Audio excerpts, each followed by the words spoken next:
नमस्कार, मैं हूँ आपके साथ कंचन मिश्रा। अपडेट मीडिया 24x7 में आप सभी का स्वागत है। अपडेट मीडिया 24x7 के समस्त परिवार की ओर से आप सभी को गणतंत्र दिवस की बहुत बहुत शुभकामनाएं।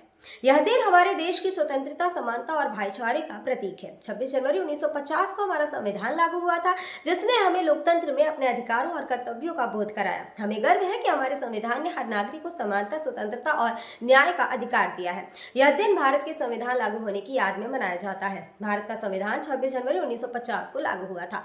इस दिन दिल्ली के राजपथ पर परेड और झांकियां निकाली जाती हैं। भारत के राष्ट्रपति तिरंगा फहराते हैं और 21 तोपों की सलामी दी जाती है। आओ झुककर सलाम करें उन्हें जिनके हिस्से में ये मुकाम आता है। खुशनसीब होता है वो खून जो देश के काम आता है। ना पूछो जमाने से कि क्या हमारी कहानी है, हमारी पहचान तो बस इतनी है कि हम सब हिंदुस्तानी हैं।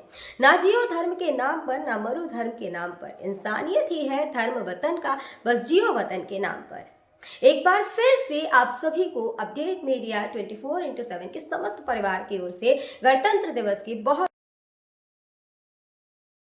भारत का गणतंत्र दिवस 26 जनवरी को क्यों मनाया जाता है? जैसा कि आप जानते हैं कि गणतंत्र दिवस हमारा राष्ट्रीय पर्व है जो 26 जनवरी को मनाया जाता है। हर साल गणतंत्र दिवस के दिन भव्य परेड का योजना बनाया जाता है जो इंडिया गेट से राष्ट्रपति भवन तक होता है। इस परेड के दौरान थल सेना, वायुसेना और नौसेना के जवान शामिल होते हैं। इस परेड के दौरान तीन सेनाओं के प्रमुख राष्ट्रपति को सलामी देते हैं। यही नहीं, इस दिन तीन सेनाएं आधुनिक हथियारों का प्रदर्शन भी करती हैं जो राष्ट्रीय शक्ति का प्रतीक है। लेकिन आप जानते हैं कि गणतंत्र दिवस 26 जनवरी को ही क्यों मनाया जाता है? दरअसल 1950 ईस्वी में मुझे भारत सरकार अधिनियम को हटाकर भारत का संविधान लागू किया गया था। संविधान को लागू करने के लिए 26 जनवरी का दिन इसलिए चुना गया क्योंकि साल 1929 में दिसंबर में लाहौर में भारतीय राष्ट्रीय कांग्रेस का अधिवेशन पंडित जवाहरलाल नेहरू की अध्यक्षता में हुआ था। इस अधिवेशन में प्रस्ताव पारित कर इस बात की घोषणा की गई कि यदि अंग्रेज सरकार द्वारा 26 जनवरी 1930 तक भारत को स्वतंत्र देश का दर्जा नहीं दिया गया तो भारत को पूर्ण रूप से स्वतंत्र देश घोषित कर दिया जाएगा। जब अंग्रेज सरकार ने कुछ नहीं किया तब कांग्रेस ने 26 जनवरी 1930 को भारत को पूर्ण स्वराज घोषित कर दिया। 26 जनवरी 1950 के दिन सुबह 10:18 पर भारत एक गणतंत्र बना। इसके 6 मिनट बाद 10:24 पे राजेंद्र प्रसाद ने भारत के पहले राष्ट्रपति के रूप में शपथ ली। इस दिन पहली बार बतौर राष्ट्रपति डॉक्टर राजेंद्र प्रसाद बग्घी पर बैठकर राष्ट्रपति भवन से निकले थे।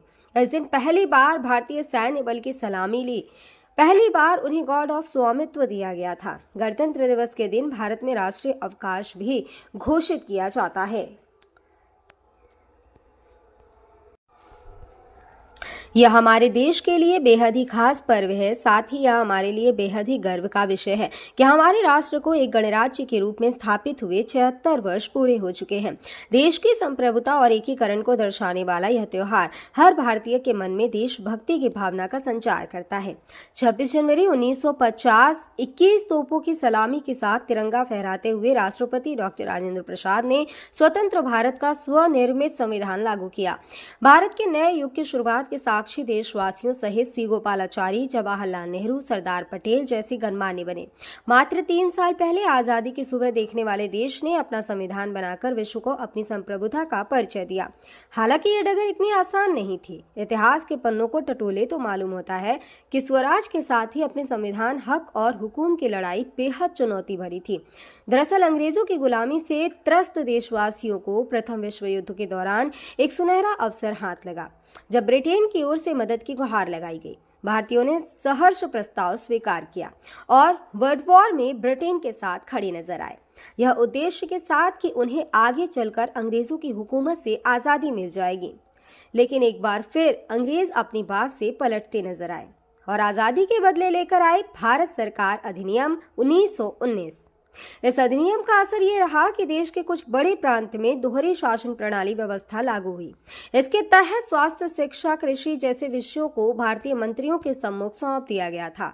वहीं दूसरी तरफ से सैन्य, रक्षा और विदेशी मसले जैसे अहम मुद्दे वायसराय के अधिकार क्षेत्र में रहे। इसके अनुरूप भारतीयों को यह आश्वासन दिया गया कि इस अधिनियम से पड़ने वाले प्रभावों का विषय में भविष्य में आकलन किया जाएगा।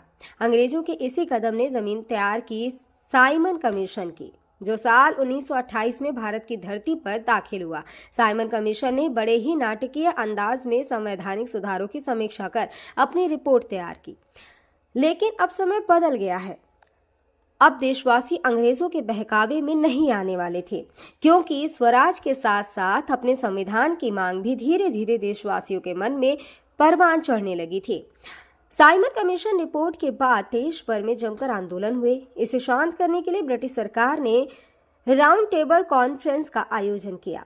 हालांकि देश के सभी वर्ग के नेता इसमें शामिल नहीं थे, इसलिए ये एक असफल प्रयास सिद्ध हुआ। लेकिन जहां एक तरफ ब्रिटिश हुकूमत भारतीयों के इरादों को एक बार फिर भुलाने के जद्दोजहद में लगी थी, तो वहीं दूसरी तरफ देश के वीर सपूतों ने अपने संविधान का खाका तैयार भी कर लिया था। साल 1928 में मोतीलाल नेहरू सहित 8 कांग्रेस नेताओं ने एक संविधान का मसूदा तैयार किया, जिसकी नींव 1921 में भारतीय राष्ट्रीय कांग्रेस के कराची अधिवेशन में तय की गई थी। इस तरह स्वतंत्र भारत के संविधान की रूपरेखा सजने लगी थी। समय का पहिया आगे बढ़ता गया। फिर आया गवर्नमेंट ऑफ इंडिया एक्ट 1935, जिसे हमारे संविधान का संरचनात्मक आधार कहा जाता है। दूसरे शब्दों में कहें तो यह एक फाउंडेशन बन गया, जिसके ऊपर मौजूदा संविधान की भव्य इमारत खड़ी हो गई। एक्ट 1935 भारत के लिए आज़ादी की सुगबुगाहट के साथ आया, लेकिन आज़ादी की आहट के साथ मुस्लिम लीग और कांग्रेस के बीच मतभेदों की खाई गहरी होती जा रही थी। दोनों के बीच तल्खियां इतनी बढ़ चुकी थी कि बुनियादी मुद्दों पर भी समझौते की गूंज तक नहीं रही थी। हालांकि इन सभी विवादों से आगे बढ़ते हुए भारतीय नेता अपने लक्ष्य की ओर बढ़ रहे थे।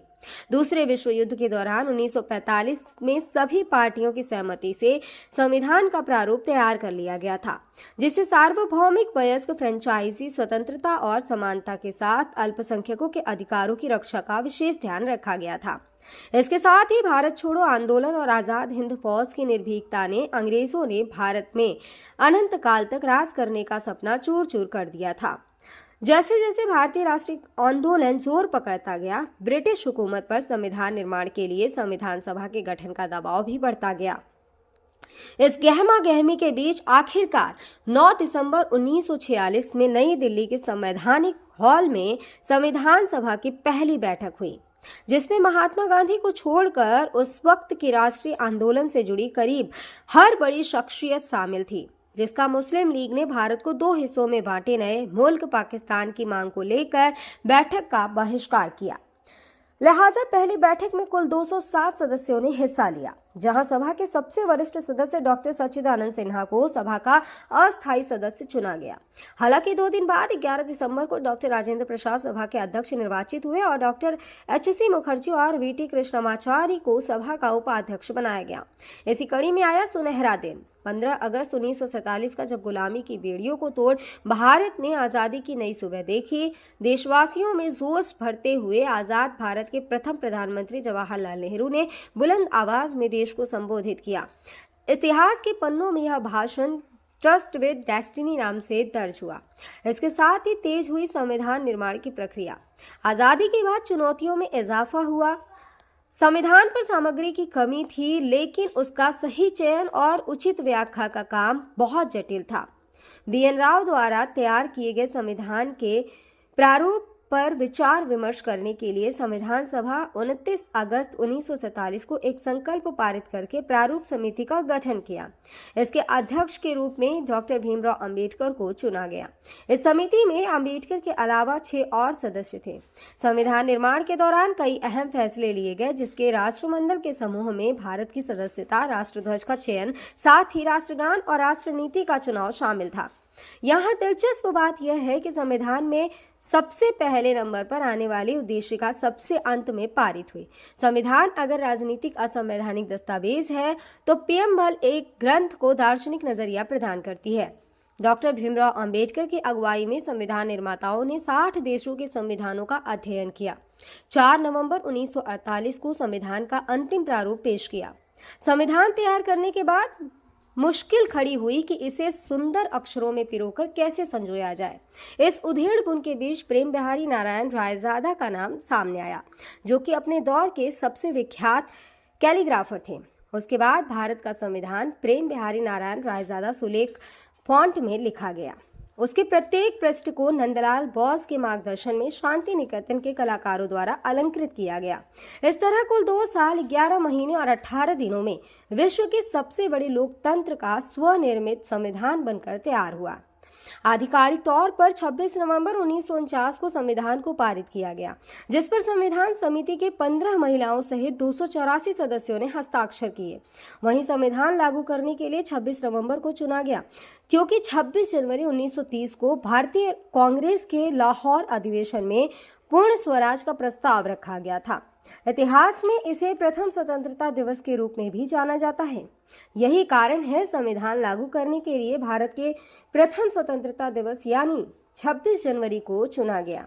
26 जनवरी 1950 दिल्ली की सर्दी को देशभक्ति मात दे रही थी, जब राजगोपालाचारी ने अपने शब्दों में भारत को संप्रभु लोकतांत्रिक गणतंत्र घोषित किया। इसके बाद डॉक्टर राजेंद्र प्रसाद को भारत के पहले राष्ट्रपति की शपथ दिलाई गई।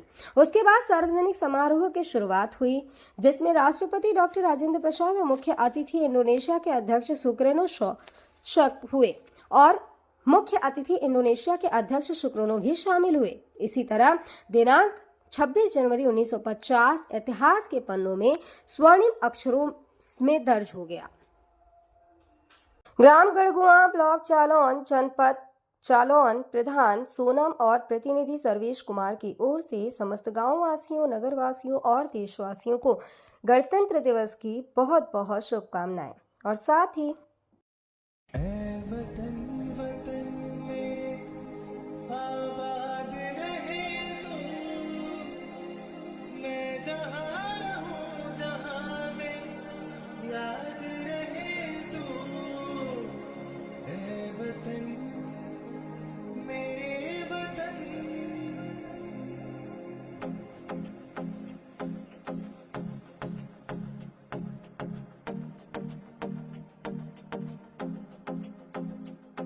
मेरा रंग दे,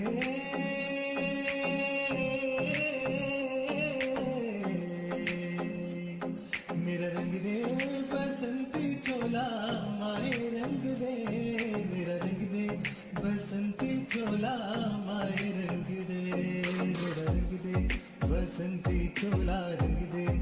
भारत में एक और बीमारी ने दस्तक दे दी है। ये बीमारी है HMPV। चीन के बाद अब भारत में भी HMPV ने दस्तक दे दी है। भारत में HMPV के 2 केसेस मिले हैं, जिसके बाद लोगों के मन में डर और सवाल पैदा हो गए हैं। सवाल ये कि HMPV वायरस क्या है, HMPV वायरस के लक्षण क्या है, HMPV वायरस से कैसे करें बचाव, और क्या HMPV कोई नया वायरस है? अगर आपके मन में भी ये सवाल है तो यहाँ आपको हर सवाल के जवाब मिल जाएंगे। चीन में ह्यूमन मेटान्यूमो वायरस की वजह से वायरल बुखार, श्वसन संक्रमण के बड़े मामले सामने आ रहे हैं। कर्नाटक में 2 मामले सामने आए हैं, जिनमें बेंगलुरु में भी 8 महीने की बच्ची में इस वायरस के संक्रमण का मामला सामने आया है। अब सवाल ये है कि आखिर HMPV क्या है? HMPV यानी ह्यूमन मेटान्यूमो वायरस एक श्वसन वायरस है जो फ्लू जैसे लक्षण पैदा करता है। अब निचले और ऊपरी श्वसन संक्रमण जैसे सर्दी का कारण बनता है। यह एक मौसमी बीमारी है जो आमतौर पर सर्दियों और शुरुआती वसंत में होती है, जो RSV यानी रेस्पिरेटरी सिंसिटियल वायरस और फ्लू के समान होते हैं। इससे बचाव के लिए HMPV आमतौर पर बच्चों में ही डिटेक्ट होता है। सभी फ्लू सैंपल में से 0.7% में HMPV होते हैं। इसके लक्षण है कि HMPV वायरस को ह्यूमन मेटान्यूमो वायरस या ह्यूमो वायरस कहते हैं, जिसके लक्षण काफ़ी हद तक सामान्य सर्दी जुकाम के समान होते हैं। सामान्य मामलों में यह खांसी या गले में घरघराहट, नाक बहने या गले में खराश का कारण बनता है। छोटे बच्चों या बुजुर्गों में HMPV का संक्रमण गंभीर हो सकता है। कमज़ोर ह्यूमन सिस्टम वाले लोगों में भी ये वायरस गंभीर बीमारी का कारण बन सकता है। कहा जा रहा है कि इस वायरस से संक्रमित मरीजों में सांस लेने में दिक्कत और फ्लू जैसे लक्षण दिखाई दे रहे हैं। इसके इलाज के लिए ज़रूरी है कि इसमें सबसे ज़रूरी होता है कि अगर आपको HMPV के होने का संदेह होता है या इस तरह के कोई लक्षण आपको नज़र आते हैं तो बिना डॉक्टर के सलाह के कोई भी एंटीवायरल दवाओं का इस्तेमाल ना करें। सांस की बीमारी से जुड़े एक्सपर्ट ने लोगों को मानव मेटान्यूमो वायरस से लड़ने के लिए एंटीवायरल दवाओं का आंख बंद कर उपयोग न करने की सलाह दी है। ऐसे में सावधानी बरतें और बिना डॉक्टर के सलाह के कोई भी दवा न लें। फिलहाल इसका कोई टीका अब तक नहीं है। इसके लक्षण जैसा हम पहले ही बता चुके हैं कि सर्दी जुकाम होते हैं। 2023 में England, Britain, Finland, Australia, Canada, America और चीन में HMPV का पता चला था।